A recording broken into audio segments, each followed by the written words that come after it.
Subscribe now and press the bell icon. Never miss an update. जय हिंद दोस्तों, स्वागत है आप सबका 17 नवंबर 2022 फुल पत्ती वाली रिवीजन क्लास में। दोस्तों, इस क्लास में सभी प्रश्नों के ललन टॉप को शामिल किया जाता है और इसके साथ ही गौरव सीरीज के महत्वपूर्ण प्रश्नों को भी शामिल किया जाता है। दोस्तों, यदि वीडियो आप लोग को अच्छा लगे तो चैनल को सब्सक्राइब करके बेल आइकन जरूर दबाइए दोस्तों, और PDF के लिए टेलीग्राम ग्रुप को ज्वाइन कीजिए। चलिए स्टार्ट करते हैं दोस्तों आज की क्लास। पहला क्वेश्चन है दोस्तों, प्रतिवर्ष राष्ट्रीय प्रेस दिवस कब मनाया जाता है? तो ये मनाया जाता है आपका 16 नवंबर को। ठीक है, आगे देखते हैं। भारतीय प्रेस परिषद PCI की स्थापना हुई थी दोस्तों 1966 में, और अधिनियम था 1965 का। ठीक है, और भारतीय प्रेस अधिनियम वर्तमान अध्यक्ष इसके रंजना प्रसाद देसाई हैं दोस्तों। और भारतीय प्रेस परिषद का कार्य प्रेस स्वतंत्रता को बनाए रखना और समाचार पत्र का मानक तय करना। ठीक है दोस्तों, इसमें 28 सदस्य होते हैं कुल दोस्तों। और भारतीय प्रेस का मुक्तिदाता दोस्तों लॉर्ड मेटकाफ को कहा जाता है। और वर्नाकुलर प्रेस एक्ट दोस्तों लॉर्ड लिटन वायसराय के समय आया था। ठीक है, ललन टॉप बातें देखते हैं दोस्तों। विचार व अभिव्यक्ति की स्वतंत्रता का अधिकार दोस्तों अनुच्छेद 19 फर्स्ट ए में है। ठीक है, और विश्व जनसंख्या दिवस 2022 की थीम 8 अरब जनसंख्या थी। ठीक है, और विश्व जनसंख्या दिवस 11 जुलाई को मनाया जाता है दोस्तों। राष्ट्रीय डॉल्फिन दिवस 5 अक्टूबर को, वीर बाल दिवस 26 अक्टूबर को, और पराक्रम दिवस दोस्तों 23 जनवरी को मनाया जाता है। दोस्तों, इस क्लास में गौरव सर के द्वारा बताया गया एक भी फैक्ट को मिस नहीं किया जाता है, तो आप लोग इस वीडियो में ज़रूर बने रहिए और कुछ न कुछ आपको इस वीडियो से सीखने को मिलेगा और आप लोग अपने एग्जाम में बेहतर से बेहतर प्रदर्शन कर पाएंगे दोस्तों। चलिए स्टार्ट करते हैं। दूसरा क्वेश्चन दोस्तों, 15 नवंबर 2022 को किस राज्य में पंचायत अनुसूचित विस्तार अधिनियम पेशा लागू किया गया है? तो ये किया गया है मध्य प्रदेश में, और इसे राष्ट्रपति द्रौपदी मुर्मू के द्वारा लॉन्च किया गया दोस्तों। पेशा क्या है? तो panchayat extension of scheduled area है। ठीक है, इस अधिनियम को दिल्ली भूरिया समिति की सिफारिश पर लागू किया गया दोस्तों, और इसका उद्देश्य है जनजातियों को मजबूत करना और पंचायत क्षेत्र में अनुसूचित क्षेत्र जहां संविधान का भाग लागू नहीं है उनका विस्तार करना। ठीक है दोस्तों, ललन टॉप बातें देखते हैं दोस्तों। 73वां संविधान संशोधन दोस्तों 1992 में हुआ। ठीक है, और अधिनियम हुआ तो 1992 का अधिनियम दोस्तों, और 24 अप्रैल 1993 के द्वारा इस संविधान के भाग 9 में इसको जोड़ा गया। और कौन से अनुच्छेद में जोड़ा गया दोस्तों? अनुच्छेद 243 से 243 जीरो में जोड़ा गया दोस्तों। ठीक है, और 73वां संविधान संशोधन के द्वारा है दोस्तों 11वीं अनुसूची को जोड़ा गया था। त्रिस्तरीय पंचायती राज व्यवस्था किस समिति की सिफारिश पर लागू होती है? ये लागू होती है बलवंत राय मेहता समिति की सिफारिश पर। ठीक है दोस्तों, आगे देखते हैं। भारत में स्थानीय स्वशासन का जनक दोस्तों रिपन को कहा जाता है, और त्रिस्तरीय पंचायत राज की शुरुआत 20 अक्टूबर 1959 में राजस्थान से होती है। ठीक है, 1959 में राजस्थान के नागौर से प्रधानमंत्री जवाहरलाल नेहरू के द्वारा की गई दोस्तों त्रिस्तरीय पंचायती राज की शुरुआत। ठीक है, और पंचायती राज दिवस दोस्तों 24 अप्रैल को मनाया जाता है, और यहाँ पे 24 अप्रैल कर लीजिए। ठीक है, आप लोग 24 अक्टूबर को, सॉरी यहाँ पर आपका 20 अक्टूबर ही रहेगा। ठीक है, और आगे देखते हैं। अनुसूची 11 में कुल कितने विषय हैं? तो आपका 29 विषय हैं। 29 कैसे याद रखिएगा आप लोग? तो 2 + 9 इसको इक्वल कीजिएगा तो 11 विषय आएंगे, इसलिए आप लोग इस तरह से याद रख सकते हैं। ठीक है, और अनुसूची 12 में कुल कितने विषय हैं? तो ये आपके 18 विषय हैं। ठीक है, नेक्स्ट क्वेश्चन देखते हैं दोस्तों।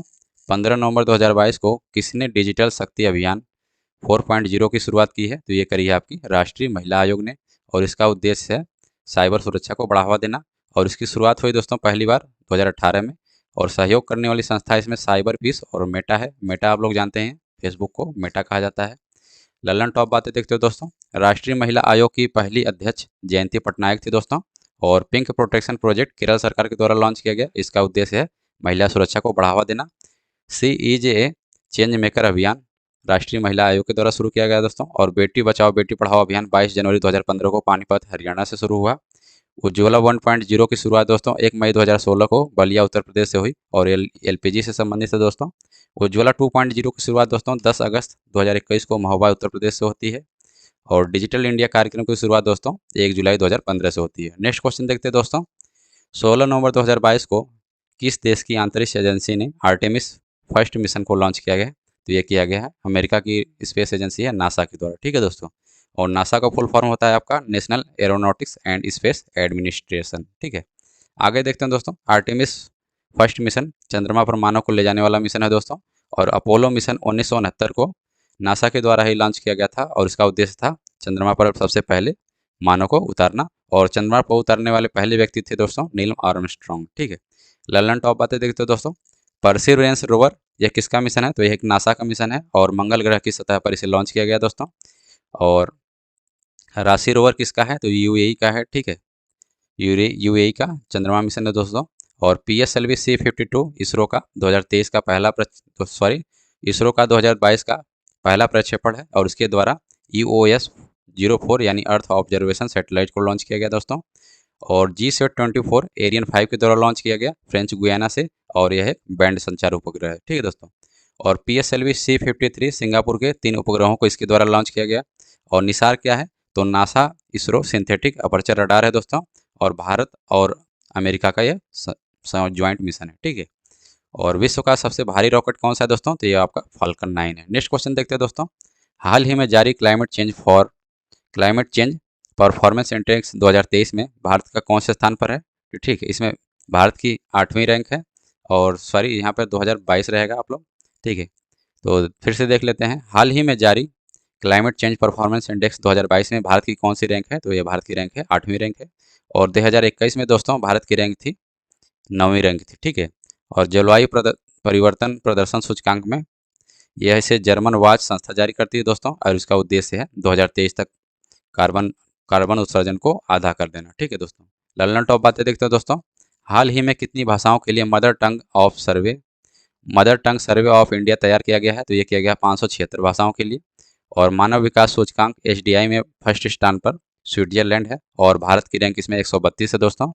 और HDI इंडेक्स दोस्तों जारी करने वाली संस्था UNDP है यानी यूनाइटेड नेशनल डेवलपमेंट प्रोग्राम। ठीक है दोस्तों, आगे देखते हैं। विश्व प्रेस स्वतंत्रता सूचकांक 2022 में भारत की रैंक 150 है। वर्ल्ड हैप्पीनेस इंडेक्स में भारत की रैंक 136 है। और ग्लोबल जेंडर गैप इंडेक्स 2022 में भारत की रैंक 135 है। और ग्लोबल जेंडर गैप इंडेक्स जारी करने वाली संस्था विश्व आर्थिक मंच है। ठीक है दोस्तों, आगे देखते हैं।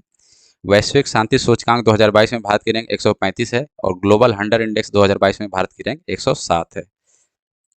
नेक्स्ट क्वेश्चन देखते हैं दोस्तों। सत्यजीत रे लाइफ टाइम अचीवमेंट अवार्ड 2022 किसे सम्मानित किया गया है?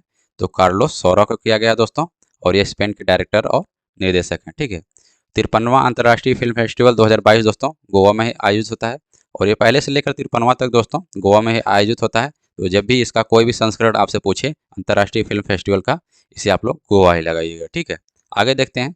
सत्यजीत रे को भारत रत्न अवार्ड दोस्तों 1992 में दिया गया। ललन टॉप बातें देखते हैं दोस्तों। दादा साहब फाल्के अवार्ड 2022 में आशा पारेख को दिया गया और ये 52वें नंबर का था दोस्तों। और राष्ट्रीय फिल्म पुरस्कार 68वें नंबर का, इसमें सर्वश्रेष्ठ अभिनेता रहे दोस्तों अजय देवगन और सूर्या। ठीक है, 2 लोगों को मिला है दोस्तों। आगे देखते हैं दोस्तों। ऑस्कर अवार्ड 2022 49 नंबर का सर्वश्रेष्ठ फिल्म रही कोडा। और ग्रैमी अवार्ड्स का संबंध किससे है? तो ये संगीत क्षेत्र से संबंधित है दोस्तों। और लता मंगेशकर को भारत रत्न कब दिया गया? तो ये आपका दिया गया 2001 में। और किस अभिनेता को मृत्यु के बाद कर्नाटक रत्न अवार्ड से सम्मानित किया गया है? तो ये किया गया आपका पुनीत राजकुमार को, जिनका हाल ही में निधन हो गया दोस्तों। आगे देखते हैं दोस्तों। Next question. हाल ही में किस समूह द्वारा ग्लोबल शील्ड योजना लॉन्च की गई? तो ये की गई G7 के द्वारा ग्लोबल शील्ड योजना। ठीक है, और ग्लोबल शील्ड योजना का उद्देश्य दोस्तों प्राकृतिक आपदा से सुरक्षा प्रदान करना और इसे COP27 मिस्र में लॉन्च किया गया दोस्तों। आसियान की स्थापना दोस्तों 1967 में होती है और इसमें 11वां सदस्य है आपका तिमोर लेस्ते और तिमोर लेस्ते की राजधानी दोस्तों दिल्ली है। ठीक है, तिमोर लेस्ते की राजधानी आप लोग दिल्ली याद रखिएगा। मतलब नया मेंबर है तो इसलिए आप लोग को क्वेश्चन में मतलब एग्जाम में पूछे जाने की ज़्यादा संभावना है, तो आप लोग इसे याद रखिएगा। और आसियान का मुख्यालय दोस्तों इंडोनेशिया जकार्ता में है। और नाटो क्या है? तो नाटो का फुल फॉर्म होता है दोस्तों नॉर्थ अटलांटिक ट्रीटी ऑर्गेनाइजेशन। और नाटो की स्थापना दोस्तों 1949 में होती है और नाटो में शामिल देशों की संख्या 30 है। और नाटो का मुख्यालय दोस्तों बेल्जियम ब्रुसेल्स में है। और विश्व हिंदी सम्मेलन 2023 में कहाँ होगा दोस्तों? तो ये होगा आपका फिजी में। ललन टॉप बातें देखते दोस्तों। इन आवर लाइफ टाइम अभियान किसने लॉन्च किया है? तो ये किया आपका भारत के द्वारा लॉन्च किया गया है। इसे COP27 में भारत ने लॉन्च किया है, इन आवर लाइफ टाइम अभियान। ठीक है, आगे देखते हैं। लाइफ यानी life style for environment mission प्रधानमंत्री मोदी द्वारा कहाँ लॉन्च किया गया? तो ये किया गया आपका गुजरात से लॉन्च किया गया। और G20 2022 की अध्यक्षता कौन कर रहा है? तो बाली कर रहा है, बाली में हो रहा है और इंडोनेशिया देश कर रहा है। ठीक है, और इंडोनेशिया के राष्ट्रपति दोस्तों जोको विडोडो हैं। विश्व का काला प्रदेश दोस्तों यानी रूर क्षेत्र जर्मनी है। और यह कोयला के लिए प्रसिद्ध है दोस्तों। और भारत का काला प्रदेश छोटा नागपुर का पठार को कहा जाता है दोस्तों। दोस्तों इस वीडियो को अंत तक देखिए, आप लोग को जरूर पसंद आएगा। और पसंद आए तो वीडियो को सब्सक्राइब करके, चैनल को सब्सक्राइब करके बेल आइकन जरूर दबाइए और वीडियो को लाइक करके अपने दोस्तों में भी शेयर कीजिएगा। देखते हैं दोस्तों नेक्स्ट क्वेश्चन। नवंबर 2022 को केंद्र सरकार ने किसे नीति आयोग का पूर्णकालिक सदस्य नियुक्त किया है? तो यह किया गया आपका डॉक्टर अरविंद विरमानी को। और नीति आयोग की फुल फॉर्म होती है दोस्तों national institute for transforming India. और नीति आयोग की स्थापना दोस्तों 1 जनवरी 2015 को होती है। और इसके अध्यक्ष प्रधानमंत्री होते हैं दोस्तों, यानी वर्तमान समय में मोदी जी हैं। और उपाध्यक्ष दोस्तों नीति आयोग के सुमन बेरी हैं। और नीति आयोग के दोस्तों CEO परमेश्वर अय्यर हैं, यानी मुख्य कार्यकारी अधिकारी आपके परमेश्वर अय्यर हैं। और नीति आयोग दोस्तों सरकारी संघवाद के सिद्धांत पर कार्य करती है, यानी कोई भी योजना बनेगी तो उसमें केंद्र सरकार और राज्य सरकार दोनों सम्मिलित होंगे। ठीक है, आगे देखते हैं दोस्तों ललन टॉप बातें। मुख्य आर्थिक सलाहकार अनंत नागेश्वरन को लॉन्च किया गया है दोस्तों, मतलब अनंत नागेश्वरन मुख्य आर्थिक सलाहकार हैं। और मुख्य वैज्ञानिक सलाहकार अजय कुमार सूद हैं दोस्तों। अंतर्राज्यीय परिषद के पदेन अध्यक्ष प्रधानमंत्री होते हैं दोस्तों। नए विदेश सचिव विनय मोहन पात्रा हैं दोस्तों। और ई अमृत रिपोर्ट नीति आयोग के द्वारा शुरू की गई। आगे देखते हैं दोस्तों, नेक्स्ट क्वेश्चन देखते हैं। हाल ही में कौन सा देश विश्व में दूसरा सबसे अधिक इस्पात का उत्पादन करने वाला देश बन गया है? तो ये बन गया आपका भारत। और पहले स्थान पर चाइना है दोस्तों। विश्व में सबसे ज़्यादा इस्पात का उत्पादन दोस्तों पहले स्थान पर चाइना है। ललन टॉप बातें देखते हैं दोस्तों। बोकारो स्टील प्लांट झारखंड में है और ये रूस की सहायता से स्थापित होता है दोस्तों। तीसरी पंचवर्षीय योजना में इसे मतलब स्थापित किया गया दोस्तों। और टिस्को की स्थापना 1907 में होती है दोस्तों, जमशेदपुर झारखंड से। और भिलाई लोहा इस्पात संयंत्र छत्तीसगढ़ में होता है दोस्तों। और रूस की सहायता से छत्तीसगढ़ में यह स्थापित होता है। ठीक है, और राउरकेला जो है आपका उड़ीसा में स्थापित होता है जर्मनी की सहायता से। और दुर्गापुर जो लौह इस्पात संयंत्र है पश्चिम बंगाल में यूनाइटेड किंगडम के द्वारा स्थापित होता है। राउरकेला, भिलाई, राउरकेला और दुर्गापुर जो लौह इस्पात संयंत्र हैं आपका दूसरी पंचवर्षीय योजना में इनकी स्थापना होती है। और जो आपका बोकारो स्टील प्लांट था झारखंड में ये आपका तीसरी में होता है। ठीक है, याद रखिएगा आप लोग। आगे देखते हैं दोस्तों लास्ट क्वेश्चन आज का। उत्तराखंड उच्च न्यायालय नैनीताल से कहाँ स्थानांतरित किया है? तो ये आपका किया गया है हल्द्वानी। आगे देखते हैं दोस्तों, उत्तराखंड की राजधानी वैसे तो देहरादून है शीतकालीन, और ग्रीष्मकालीन राजधानी दोस्तों गैरसैंण हो जाती है, यानी ग्रीष्मकालीन राजधानी गैरसैंण। ठीक है, और जो उत्तराखंड की स्थापना दोस्तों नवंबर 2000 में होती है और यह उत्तर प्रदेश से अलग होकर राज्य बना। ठीक है, और कुमायूं हिमालय दोस्तों सतलुज और काली नदी के बीच स्थित है। और उत्तराखंड में विधानसभा की सीटों की संख्या 70 है। उत्तराखंड की पहली महिला स्पीकर दोस्तों रितु खांडेरी हैं। ललन टॉप बातें देखते हैं दोस्तों। उच्च न्यायालय को रिट जारी करने का अधिकार दोस्तों अनुच्छेद 226 के तहत है। और उच्चतम न्यायालय को रिट जारी करने का अधिकार अनुच्छेद 32 के तहत है। और देश का नवीनतम हाईकोर्ट दोस्तों अमरावती हाईकोर्ट है, ये 25वें नंबर का है और यह आंध्र प्रदेश में स्थित है। पहला पेपरलेस हाईकोर्ट दोस्तों केरल हाईकोर्ट है। ठीक है, आप लोग यहाँ केरल कर लीजिएगा। और हाईकोर्ट के मतलब सेवानिवृत्ति की, हाईकोर्ट के न्यायाधीश की सेवानिवृत्ति की आयु कितनी होती है? तो आपकी 62 वर्ष होती है। और सुप्रीम कोर्ट के न्यायाधीश की सेवानिवृत्ति की आयु 65 वर्ष होती है। ठीक है दोस्तों, यानी सुप्रीम कोर्ट के 65 वर्ष और हाई कोर्ट के 62 वर्ष। ठीक है, आगे देखते हैं दोस्तों। हाई कोर्ट की पहली महिला मुख्य न्यायाधीश लीला सेठ है दोस्तों, और ये हिमाचल प्रदेश की थी। और सुप्रीम कोर्ट की पहली महिला मुख्य न्यायाधीश अब तक कोई भी नहीं बनी है। ठीक है, और सुप्रीम कोर्ट की पहली महिला न्यायाधीश दोस्तों फातिमा बीबी हैं। और नेक्स्ट फैक्ट देखते हैं दोस्तों आज का। व्हाट्सएप इंडिया के हेड अभिजीत बोस ने इस्तीफा दे दिया है। गौरव सीरीज के अंतर्गत दोस्तों और महत्वपूर्ण पुस्तकें देखते हैं। जो 50 महत्वपूर्ण पुस्तकें गौरव सर के द्वारा कराई गई, इसी देख लेते हैं दोस्तों। रेहला पुस्तक इब्न बतूता के द्वारा लिखी गई दोस्तों। कादम्बरी पुस्तक बाणभट्ट के द्वारा। राज तरंगिणी कल्हड़ के द्वारा लिखी गई दोस्तों। हर्षचरित्र बाणभट्ट के द्वारा। इंडिका मेगास्थनीज ने लिखी। और कल्पसूत्र बद्रबाहु। आगे देखते हैं। बुद्ध चरित्र अश्व घोष ने लिखी।